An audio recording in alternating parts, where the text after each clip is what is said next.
Bonsoir à tous, c'est l'heure du Koumé News. Bienvenue sur les antennes de la Radio Television Voice of the Cross. Dans les titres de ce journal, la cérémonie d'inauguration du CPH Koumé a eu lieu le vendredi 28 avril dernier. Les saints réunis ont célébré non pas un bâtiment, ni des machines, mais l'accomplissement des promesses de Dieu. Nous le verrons dans ce journal, dans la suite du développement. Et en Côte d'Ivoire, la sœur Colette Meunier et son équipe a dirigé la caravane d'implantation de 80 chambres de prière. La caravane a été un grand succès, tel que nous le verrons dans la suite de ce journal. Restez branchés pour la suite.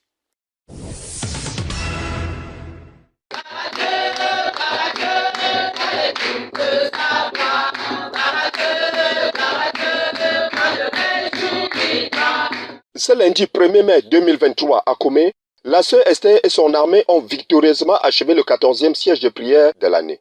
C'était une bataille de 24 heures qui a rassemblé environ 118 soldats. L'objectif a été de commencer à remercier Dieu pour le second siège de prière de 192 heures et pour tous les autres ministères qui ont eu lieu à la base ces derniers jours.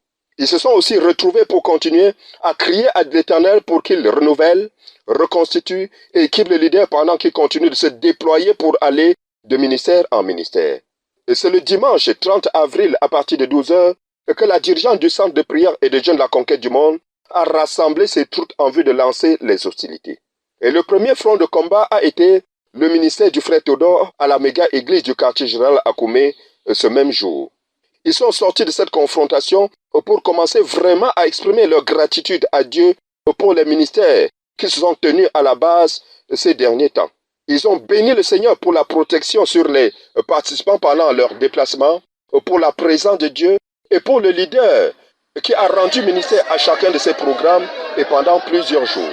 Après cette période de reconnaissance à Dieu, ils ont continué à crier à l'Éternel pour la protection, la marche avec Dieu du leader et tous les autres dirigeants pour le compte du mois de mai 2023. La bataille a poursuivi avec l'intercession pour certains cas de malades connus dans le ministère. À la suite de ce combat, il y a eu des prières, des supplications à Dieu pour la retraite personnelle du frère Théodore, pour l'UMPJ des dirigeants de la CEMAC et du Nigeria, Ankou Andoumbi. Tous les aspects de ce programme couverts, l'armée de la sœur Esther a veillé sur chaque saint de notre ministère de Koumé jusqu'aux extrémités de la terre. Et Dieu a remporté une autre victoire. À 13h50, la sœur Esther a donné des directives pour la prochaine confrontation et ensemble, ils ont reconnu devant l'Éternel des armées, nous sommes des serviteurs inutiles. Nous avons fait ce qui nous a été ordonné de faire et nous voici prêts, Seigneur, pour la prochaine bataille. À celui qui est assis sur le trône et à l'agneau, la gloire et la révérence pour ce siège de prière et son impact.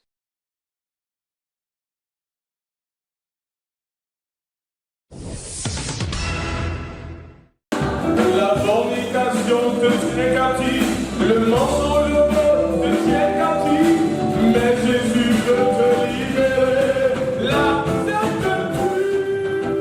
La méga église du quartier général a tenu ce dimanche 30 avril son 9e culte spécial. Ce dernier s'adressait aux jeunes de l'église à la base, dont environ 1750, y compris les invités, étaient présents. C'est par des cantiques à la gloire du ressuscité que le culte a été introduit, reconnaissant par là la présence de Dieu. Le frère Eloge Abia, puisque c'est lui qui a assuré la coordination de la rencontre, a, à partir du livre de 1 Jean chapitre 2 verset 1 et de quelques études menées sur le potentiel que représentent les jeunes, il a relevé que les enfants représentent l'avenir, les jeunes représentent l'énergie et les étudiants représentent la stratégie pour l'avenir. Il a de ce pas conduit l'assistance à considérer notre ministère, relevant que la plupart des dirigeants clés qui ont bâti notre ministère ont rencontré le Seigneur Jésus-Christ dans leur jeunesse. Je vous écris, jeunes gens, parce que vous êtes forts à proclamer le frère Eloge, et c'est à partir de cette force de la jeunesse que la chorale a continué à conduire l'assistance dans la louange au Seigneur Jésus-Christ, qui aussi a servi Dieu son Père dans son plein potentiel et a accompli sa mission dans ce monde étant jeune.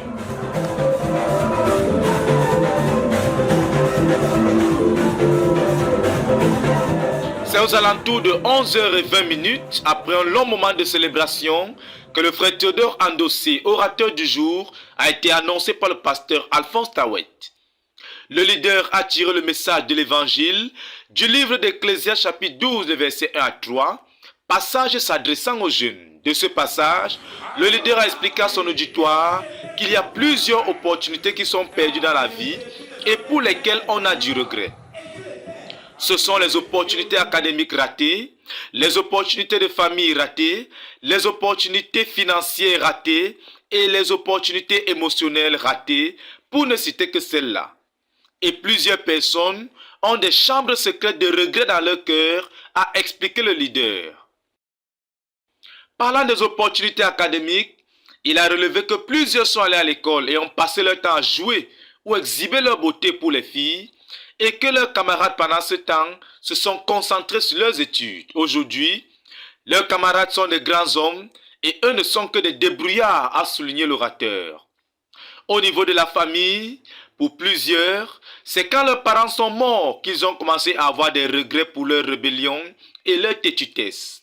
D'autres encore ont eu beaucoup d'argent dans leur vie et n'ont pas bien investi, et plusieurs n'ont pas construit et aujourd'hui ont des vies pleines de regrets pour les opportunités financières ratées. Revenant à son passage de référence, le frère Théodore a relevé que Salomon exhorte donc chacun à ne pas rater les opportunités spirituelles, l'opportunité d'avoir Dieu dans leur vie, de peur d'avoir des regrets dans l'avenir. Ne rate pas l'opportunité de donner ta vie à Dieu ton Créateur, a insisté l'orateur. Et pour ceux qui en réponse au message voulaient faire la paix avec Dieu, l'appel a été lancé et 60 personnes ont répondu et ont été confiées au professeur Dieudonné Ndjamen pour leur expliquer clairement l'évangile avant de les conduire à la repentance. Et au terme du ministère, 3 personnes se sont engagées à être baptisées dans l'eau et ont été baptisées effectivement à la fin du culte. Par la suite, le frère Théodore, s'adressant aux sœurs à partir du livre d'Ésaïe, chapitre 53, versets 4 à 5, a expliqué aux frères, à partir d'une révélation qu'il a reçue récemment, que Jésus tient vraiment à ce qu'on puisse être en paix dans notre vie, dans notre corps et dans notre environnement.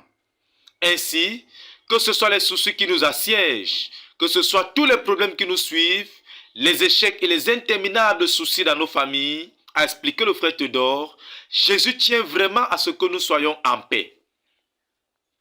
Et bien que nous méritons ce qui nous arrive à cause de nos péchés et de notre vie passée, Dieu ne passe pas son temps à chercher des opportunités pour régler nos comptes ou se venger de nous à cause de nos péchés, mais Dieu a fait tomber sur Jésus le châtiment qui nous donne la paix. Et par ses meurtrissures, nous avons été guéris, a proclamé l'orateur. Ainsi, Dieu, par la mort de Christ et par ses blessures, avait déjà pourvu au moyen pour que nous soyons en paix dans notre corps physique. Sur la base de ces paroles d'assurance, le frère Théodore a conduit les saints à être guéris de toute maladie, car Dieu l'a déjà fait, a-t-il expliqué. Et ce ne sont pas nos prières qui vont bouger Dieu ou le pousser à le faire, car il l'a déjà fait effectivement. Et plusieurs personnes après la prière pour la guérison ont été instantanément guéries. La louange a été levée au Seigneur pour le célébrer, pour la paix qu'il a donnée à plusieurs dans leur corps et pour les nombreuses guérisons. Après quelques annonces et l'accueil des nouveaux, les saints ont été recommandés à la grâce du Seigneur, marquant ainsi la fin de ce 9e culte. Adieu pour nous. Franchement, ça m'a intéressé parce qu'il y a beaucoup de choses qu'on rate dans la vie et les choses qu'on a pu faire qu'on ne se rappelait même plus, mais le Seigneur nous a rappelé qu'on ne doit plus le faire et on ne doit plus rater cette opportunité. Pendant que je venais, j'avais une douleur qui me dérangeait et je rentre maintenant étant guéri. À Dieu soit toute la gloire.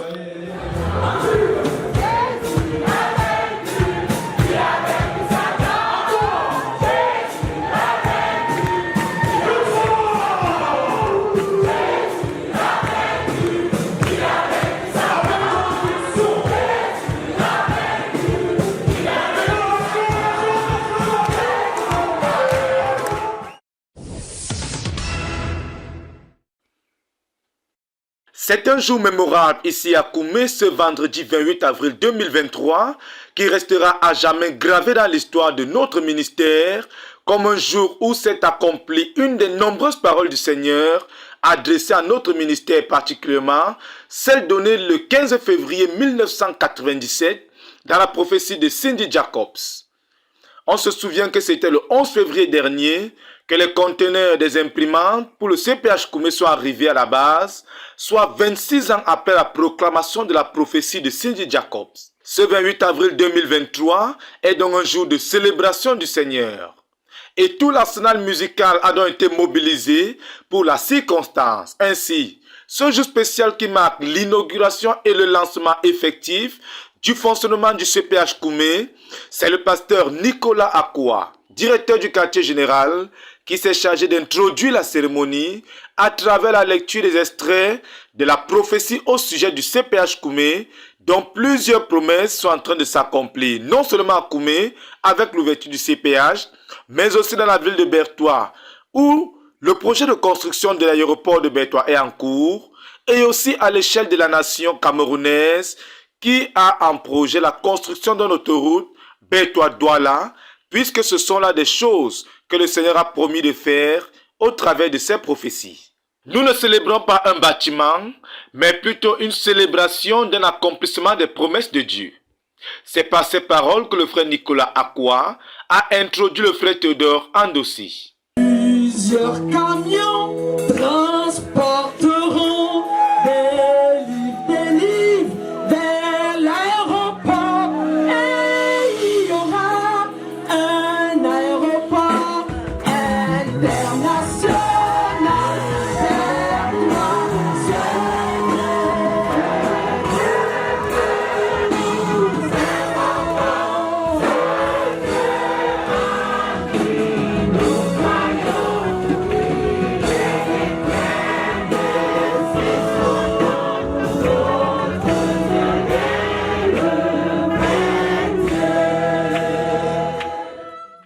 Le leader a introduit ses propos en proclamant que l'Éternel soit loué et il a conduit les saints à acclamer le Seigneur. Puisque c'est une cérémonie d'inauguration, nous allons reconnaître Dieu, nous allons reconnaître les architectes de cet accomplissement, a expliqué le leader, avant de plonger avec l'auditoire dans les Écritures, tirées du livre de Josué chapitre 23 verset 14 et Josué chapitre 11 verset 15, duquel il a donné une base biblique à ce qui est en train de se produire. Reconnaissons les architectes de ce projet, a introduit le leader. Rappelons les paroles de Josué qui a dit aux enfants d'Israël que toutes les bonnes choses que Dieu a dites concernant la nation se sont accomplies et ainsi Dieu accomplira de même toutes les mauvaises paroles qu'il a proclamées. Ainsi, craignez Dieu. Fin de citation. De même, Dieu parla à Moïse, ensuite Moïse ordonna à Josué et Josué fit tout ce que l'Éternel dit à Moïse son serviteur.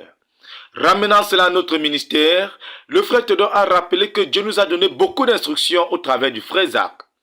Et pour lui, le frère Théodore Andossi, s'il est le prochain dirigeant du ministère, alors toutes les prophéties et directives laissées par le frère Zach constituent pour lui et pour nous des ordres. Et si nous obéissons au Seigneur concernant ce qu'il nous a dit au travers du frère Zach, alors toutes les autres promesses que Dieu nous a données s'accompliront certainement. CPH Koumé est non seulement l'accomplissement d'une prophétie, mais c'est aussi un appel à obéir à tout ce que Dieu nous a commandé au travers du frère Zach, a proclamé le frère Théodore. Et ce bâtiment que nous voyons, ajouta-t-il, n'est que le premier de la série, car ce sera un projet évolutif. Plusieurs facteurs sont entrés en jeu pour l'accomplissement de ces promesses. Le premier de ces facteurs, expliqué le frère Théodore, c'est les hommes. Le leader dans cette lancée a donné une brève historique de la manière dont Dieu s'est servi des hommes pour mener à bien l'accomplissement de cette promesse. Dieu a ainsi mis ensemble un certain nombre de facteurs, à savoir les hommes, un fardeau, la foi, et nous voici ici aujourd'hui à proclamer le frère Théodore et que Dieu soit loué. Gloire à Dieu, a-t-il ajouté, avant d'entonner le chant, à Dieu soit la gloire. Praise the Lord. Gloire Praise à the Lord. Dieu, écoutez sa voix. Gloire à l'autre, gloire à l'autre, let the people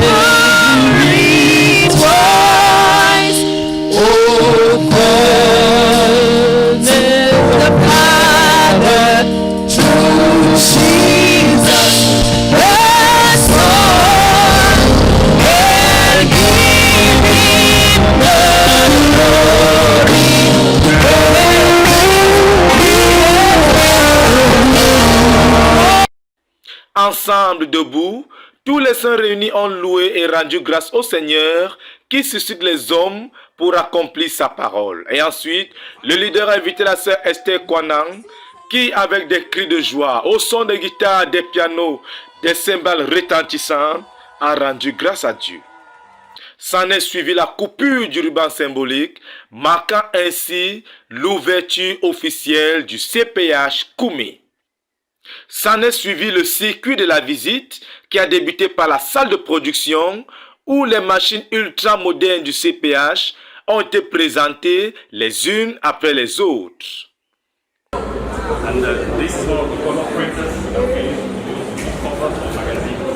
A Rico Magazine Color Printer.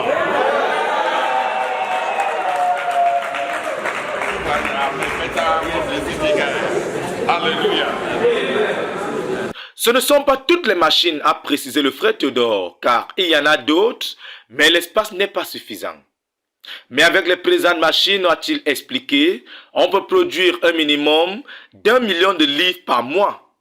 Après la visite de quelques autres salles de production annexes et quelques bureaux, la suite de la visite s'est poursuivie au musée ZTF. Le leader et sa suite ont visité l'espace historique de la vie du frère Zach, présentant quelques points forts et grandes bandes de sa vie depuis sa naissance jusqu'à sa mort. Ce serait donc un bon lieu de méditation, a commenté le leader, qui a poursuivi la visite par le musée des souvenirs, qui présente les photos de nos héros, dont plusieurs sont avec le Seigneur dans la gloire, et d'autres sont encore vivants, pour vivre ces moments glorieux et presser de l'avant dans l'obéissance à Dieu, pour voir s'accomplir toutes les promesses de Dieu adressées à notre communauté. Le leader, après la visite de certains autres bureaux et quelques commentaires, a signé le cahier d'or avant de prendre congé de l'assistance. Ayant de ce fait tracé le parcours, la phase des visites a donc été ouverte au public. Les frères, après le départ du leader et face à ces merveilleuses choses que le Seigneur a accomplies, se sont livrés aux réjouissances au travers des chants et des danses à la gloire du Seigneur. À Dieu soit toute la gloire pour ce grand jour. De Koumé pour la RTVC, Dan Josué Molola Bekoum. Ok, bonjour, donc c'est Christian, tête mise de la délégation française. C'est une immense joie et c'est avec beaucoup de joie, beaucoup de bonheur que nous avons la grâce de participer à l'inauguration de CPH Koumé. Ça a été tellement attendu de savoir que 26 ans avant, ça avait été annoncé, il y avait une prophétie qui était sortie, une parole de Dieu. Et aujourd'hui, de voir la réalisation de cela, c'est grand, c'est plein d'émotions. Et nous voulons rendre grâce à Dieu pour le privilège d'un tel accomplissement et pour la foi qui grandit par rapport au fait que nous croyons que les autres choses que Dieu a dites vont aussi s'accomplir. Donc nous sommes heureux d'être témoins d'une aussi belle chose et nous rendons grâce à Dieu. Alléluia. C'est Jean-Jacques, missionnaire au Congo-Brazzaville. J'étais juste touché d'abord parce que je me retrouve ici à tous les grands événements. C'est une coïncidence qui vient de Dieu. J'étais à l'inauguration au 31 décembre 2010 pour 2011. Et voilà, je me retrouve encore ici à l'inauguration de CPH Koumé. Donc, je ne comprends pas cette coïncidence. D'abord, ça me marque. Et puis ces choses, ces prophéties qui étaient dites, c'était pour moi des choses lointaines. Je suis surpris et émerveillé de me retrouver le jour de leur accomplissement. Je rends grâce à Dieu pour tout cela. Et c'est vraiment merveilleux de croire que ce que Dieu avait dit, qui était lointain, qui n'était pas palpable, maintenant nous touchons ça, nous voyons cela. Et je suis de ceux qui voient cela. Je rends grâce à Dieu pour tout cela. Amen. Je suis la sœur Léonie Essono. Je viens du Gabon, de Libreville. Alors je suis venue assister pour la première fois à la retraite des assistants éditorialistes. Et pendant cette session qui a duré 5 jours, j'ai été richement béni par les enseignements qui ont été donnés par notre leader. Et aujourd'hui, nous sommes à la cérémonie de clôture qui s'est achevée par l'inauguration de notre CPH ici à Koumé. Donc on a inauguré ce grand bâtiment qui est notre CPH ici à Koumé. Et nous rendons grâce à Dieu, nous célébrons le Seigneur pour ses merveilles dans notre ministère. Gloire à Dieu.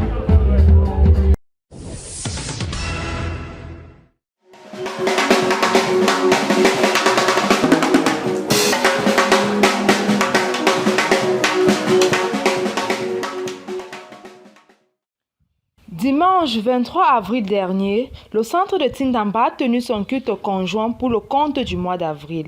C'est aux environs de 9 heures passées que le frère Gabriel Monsaï a débuté la direction en conduisant les saints à implorer la présence de Dieu pour cette rencontre. Puis, en quelques mots, il a amené les frères à voir la grandeur du Dieu que nous servons en faisant mention de ces merveilleuses créations dont nous jouissons. Après quoi, les séments ont suivi pour davantage proclamer en chanson la grandeur du Dieu de l'univers, la grandeur du roi des nations, le grand Dieu de l'univers.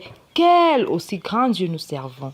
À la suite de ces moments d'adoration, les saints ont proclamé la Seigneurie du Seigneur, après quoi la parole a été donnée au pasteur Paul Olaïton, pasteur du Centre. Il a débuté par la lecture de Luc 16, versets 1 à 15, d'où il ressort que une personne responsable est celle qui ne vit pas pour l'instant présent, mais qui vit en projetant l'avenir. Il a poursuivi en présentant les différentes leçons ressorties par le passage. Premièrement, nous sommes juste des gestionnaires de tout ce que nous avons. Rien ne nous appartient parce que nous aurons des comptes à rendre. Deuxièmement, le seul investissement rentable est celui fait dans le royaume de Dieu parce qu'il est le seul que nous pourrons récolter dans l'éternité. Enfin, nous devons bien gérer ce qui appartient à autrui pour pouvoir avoir ce qui est à nous.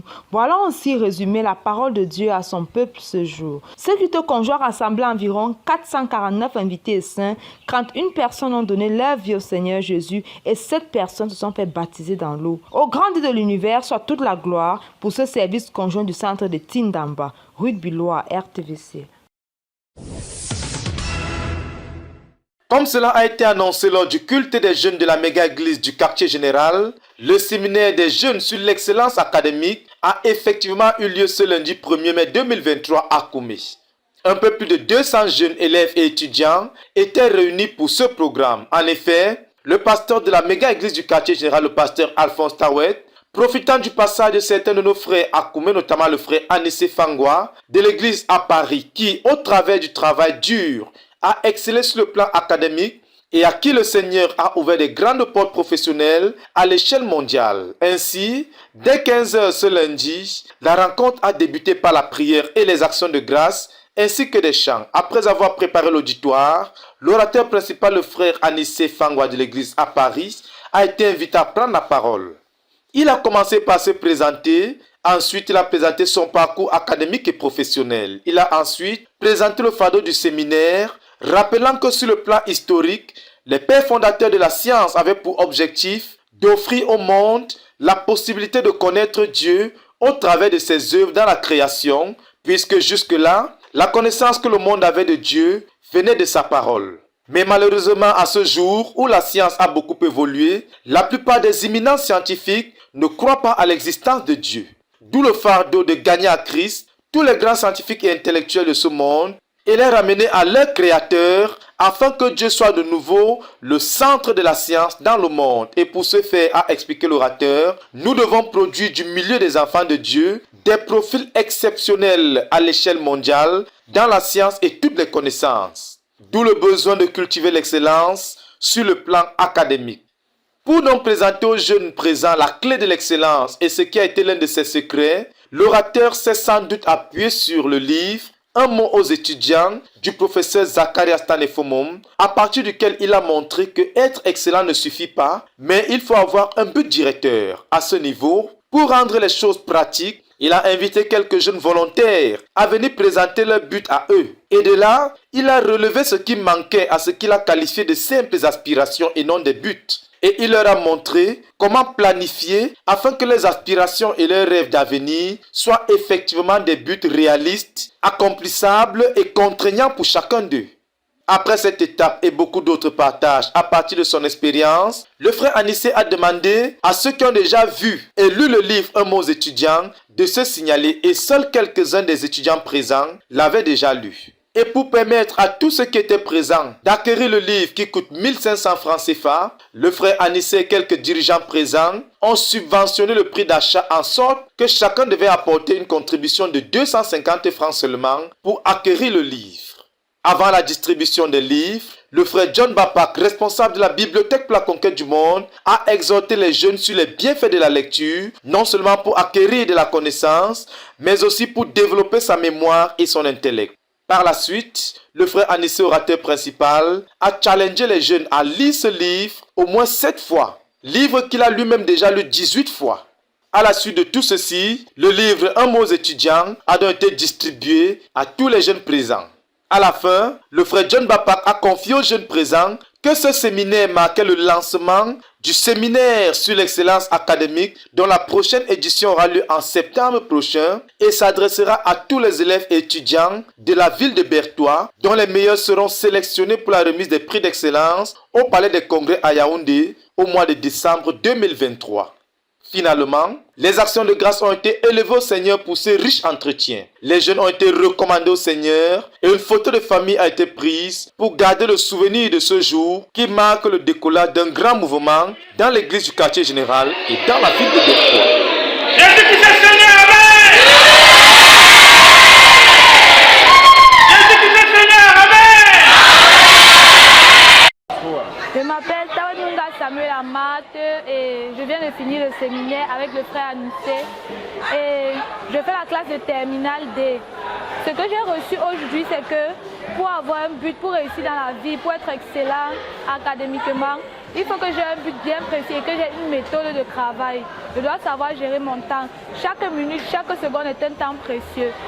Ce qui m'a le plus marqué pendant notre réunion avec le frère Anissé, c'est pour avoir un but, il faut que ton but soit clair, ambitieux, etc. Et j'ai pris l'engagement d'établir un but. À Dieu soit donc toute la gloire pour le don des hommes de calibre dans notre ministère et pour la bénédiction des multitudes au travers d'eux. Document pour la RTVC, Dan Josué Molola Beko.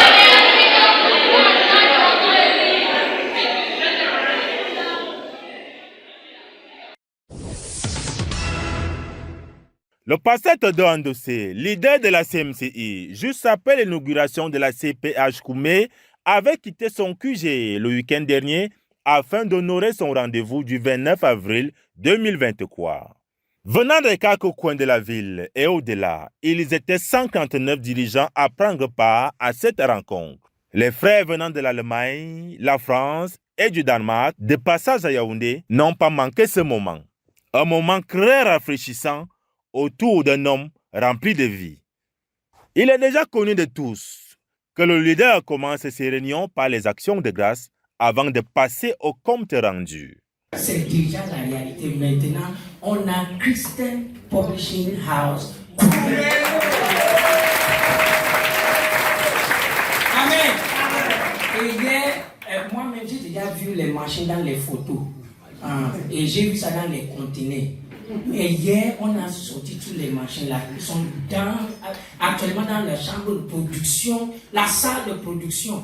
Maintenant, on a 8 imprimantes, grosses imprimantes.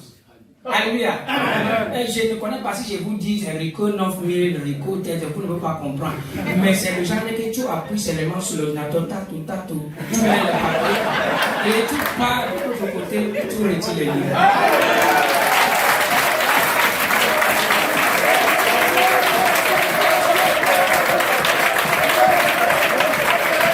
Après les nouvelles du QG et du monde, le leader a commencé son message en encourageant chaque dirigeant à augmenter son facteur de risque personnel dans son disciple à Christ. Si tu veux suivre Jésus, ose pour lui totalement, a-t-il martelé. Ça pourrait ne pas être physique, ça pourrait être émotionnel ou spirituel. Ça pourrait signifier pour toi de continuer à servir le Seigneur quand tu es épuisé, fatigué. Ne nous donnons pas trop de confort et de sécurité, surtout la sécurité financière et émotionnelle. La mort agit en nous, mais la vie agit en vous.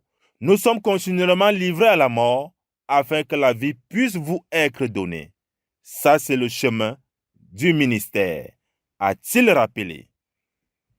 Parlant de la poursuite de Dieu et du but de l'église à Yaoundé, le pasteur Théodore a établi le fait que, entre les objectifs et les résultats, la motivation est impérative. Car celui qui établit les buts et ne crée pas les motivations va échouer le but. Avec insistance, il a expliqué le fait que quand l'œuvre est encore jeune, les dirigeants peuvent établir les buts et les répartir aux gens. Mais on ne peut pas le faire quand l'œuvre est adolescente, parce que répartir les buts suppose que tu as encore une relation admirative avec les gens à qui tu vas répartir les buts. En établissant les buts, on doit se poser la question, quelle sera la motivation? Si on n'a pas suffisamment de mainmise en termes d'autorité, de fusion en termes d'amour ou d'encouragement, en termes de moyens, on doit trouver une autre manière de procéder. Il a donc encouragé chaque dirigeant à planifier ce qu'il va faire en vue d'atteindre le but. Poursuivant son intervention, il nous a conduits dans le livre de Tite et à partir de plusieurs extraits, il a soutenu qu'un dirigeant de l'Église doit être un amoureux du bien et des hommes de bien. Que deux personnes font juste, car à tous les niveaux, les dirigeants de notre ministère soient des amis de bien. Si quelqu'un, si le disciple d'un autre est en train de faire quelque chose d'excellent, ne tue pas ça parce que ça va amener à l'autre une ascendance qui va t'éclipser.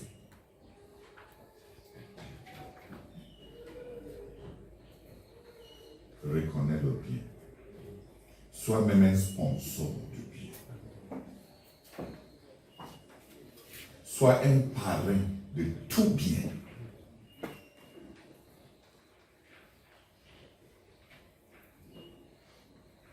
Être dirigeant dans l'Église de Dieu, c'est être comme ça. Avant de passer aux instructions d'ordre pratique, l'orateur n'a pas omis de supplier les dirigeants à ne pas se rendre détestables, mais plutôt de ramener leur vie spirituelle aux actes de piété. À Dieu soit la gloire pour cette autre visitation de Dieu à l'église à Yaoundé. Yves Njana, Yaoundé, pour la RTVC.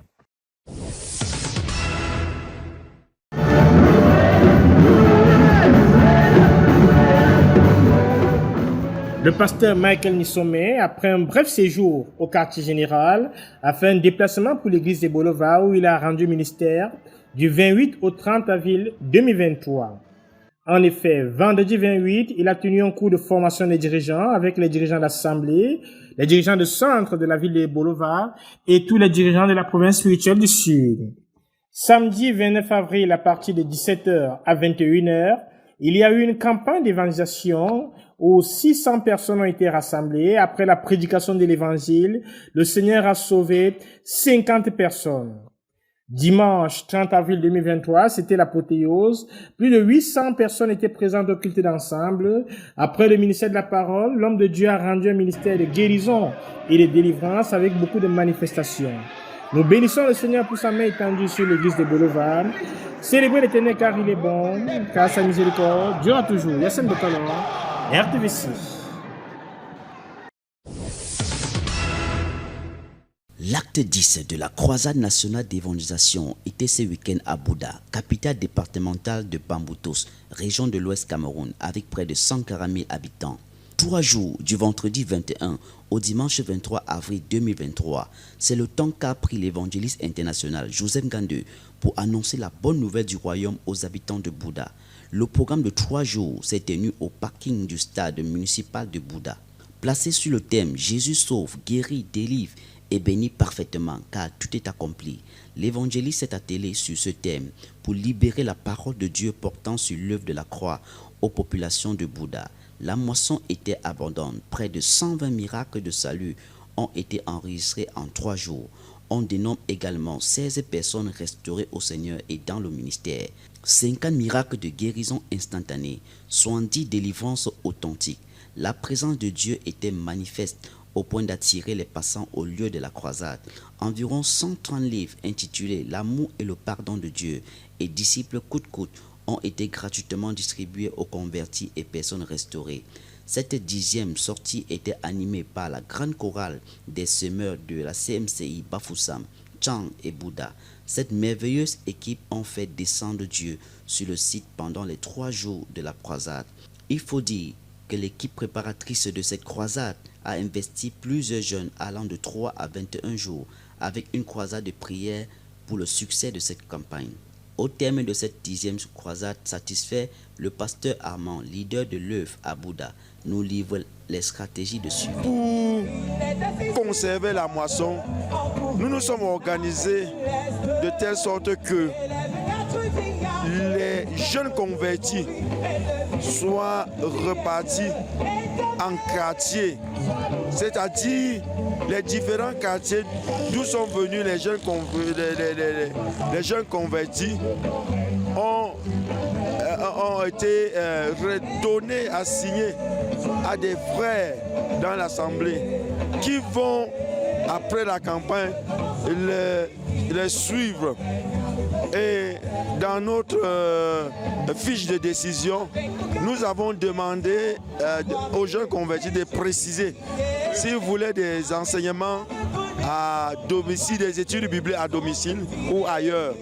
Il y en a qui ont précisé qu'ils voudraient des études bibliques à domicile et d'autres qui voudraient des études bibliques ailleurs.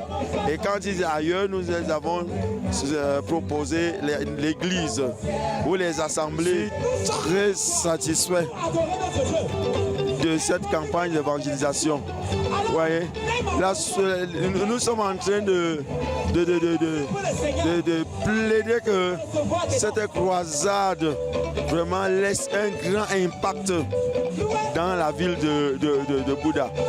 Et depuis le commencement de cette campagne, vraiment, en voyant ce que le Seigneur est en train de faire, nous sommes vraiment satisfaits. Le prochain escale des croisades nationales est prévu à Yaoundé tous les week-ends du mois de mai et tous les week-ends du mois de juin à Douala.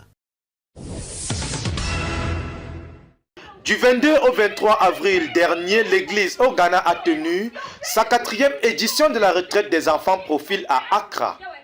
La retraite fait partie des efforts visant à bâtir 100 enfants profil au cours de la phase 3.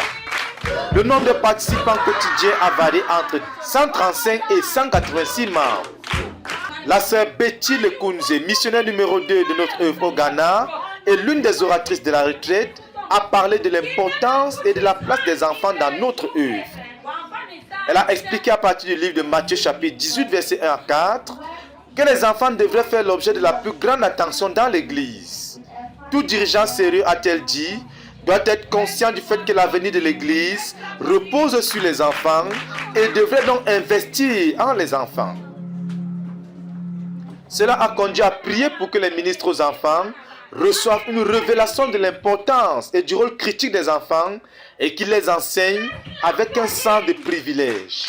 En outre, la sœur Eunice Netting et le frère Sahuer ont présenté le roi David comme un exemple d'enfant profil qui aimait son père et le servait, et servait également le roi Saül. Les enfants ont été exhortés à imiter David et à servir leurs parents à la maison sans se plaindre. Ils ont également été exhortés à avoir des cœurs patients et aimants comme le roi David, et à être courageux, à aimer Dieu et à être jaloux des choses de Dieu. Le pasteur Elvis Mandé, quant à lui, a présenté l'évangile aux enfants et la sœur Irène Forcher leur a enseigné la lecture de la Bible. La retraite comprenait également comme activité les ateliers au cours desquels les enfants ont appris entre autres la première leçon portant sur le chemin de la vie. Les prochaines éditions du programme sont donc prévues pour août et septembre 2023. À Dieu soit toute la gloire. Nous voulons proclamer que la chambre de prière chez les Adiko est ouverte en ce jour du vendredi 28 avril 2023. Au nom de Jésus-Christ. Amen. Le besoin critique de l'accroissement des volumes de prière et la multiplication des ministres engagés à la prière pour entretenir et contenir la vie et la croissance de nos églises a été saisi par les chants de conquête à travers la nation. C'est le cas de la région spirituelle des Grands Ponts, dirigée par le couple Nguessan Mathieu et Prudence. La CMCI dans cette région, qui a pour chef-lieu la ville de Dabou, a mené ces 28 et 29 avril 2023 une caravane d'implantation de 80 chambres de prière dans 6 localités, à savoir Dabou, Alépé, Tiassalé, Sikensi, Grand Laou et Jacquesville. Soyez abondamment bénis. Nous sommes en train de réaliser notre caravane régionale d'implantation de chambres de prière. Et nous sommes à Alépé, c'est le point de départ. Nous sommes avec notre maman. C'est elle qui est chargée d'implanter les chambres de prière. Alléluia. Amen. Notre maman Colette, qui n'est plus à présenter. Et je voudrais, sans transition, lui passer la parole pour procéder déjà au ministère. Que le Seigneur vous bénisse. Amen.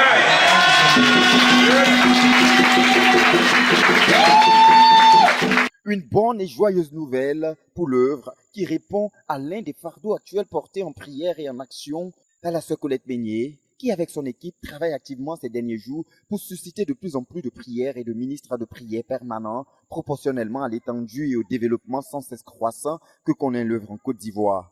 Sous donc la direction de la missionnaire numéro 2 de la CMCI Côte d'Ivoire et coordonnatrice de l'intercession dans la nation, accompagnée de son équipe, les localités d'Alépé, de Tiassalé et de Sikensi ont été parcourus à la première journée de cette caravane tenue le vendredi 28 avril 2023. Notamment 2 chambres de prière à Alépé, 17 chambres à Tiassalé et 5 chambres à Sikensi. Cette caravane d'implantation de chambres de prière s'est poursuivie et achevée ce samedi 29 avril, où les églises de Grand Laou, de chaque ville de Dabou, ont accueilli les 56 chambres qui restaient à implanter pour atteindre les 80 planifiées, à savoir 15 chambres implantées à Grand Laou, 5 à Jacquesville, et cette fête de la prière s'est clôturée à Dabou, qui a accueilli l'implantation de 36 chambres de prière. Ces 80 chambres de prière implantées au cours de cette caravane seront donc à des bases permanentes pour soumettre à la main agissante de Dieu l'œuvre dans la région du Grand Pont et même au-delà, et ce, par la prière. Un besoin très déterminant et ainsi satisfait pour cette région des Grands Ponts qui compte à ce jour 6100 disciples se réunissant dans plus de 200 églises de maison et ce dans 6 départements avec 35 missionnaires locaux. Je crois en la prière. Et la prière pour nous occupe une place centrale dans l'œuvre. Et ces 80 chambres viennent révolutionner l'œuvre dans notre région. Il faut dire qu'avant, on priait. Mais on n'était pas bien organisé. On ne priait pas par fardeau, on généralisait, on portait tous les fardeaux en même temps. On était content, on était aussi quelque part un peu limité. Mais avec cette réforme, cette façon d'implanter les chambres de prière qui portent des fardeaux spécifiques, j'ai compris que c'était très pointu, c'était vraiment très puissant. Et avec ces 80 chambres de prière qui portent chacune un fardeau bien précis, bien défini, vraiment, je sens que ça va propulser notre œuvre. Plus de détails sur cette caravane d'implantation de chambres de prière dans le prochain grand format de RTVC Info. Le pasteur Boniface Meignier s'est rendu ce dimanche 30 avril 2023 dans la localité de Kofikro, précisément à Bethel, un campement qui abrite une assemblée de la CMCI dans le sud Komoué, afin de prendre part en tant qu'orateur principal au culte d'action de grâce au Seigneur qui a particulièrement accordé le salut, la délivrance des maladies et de la mort au frère Henri. Associé à lui, son épouse qui se sont saisis de l'occasion pour rendre grâce à Dieu pour ses nombreux bienfaits dans leur vie.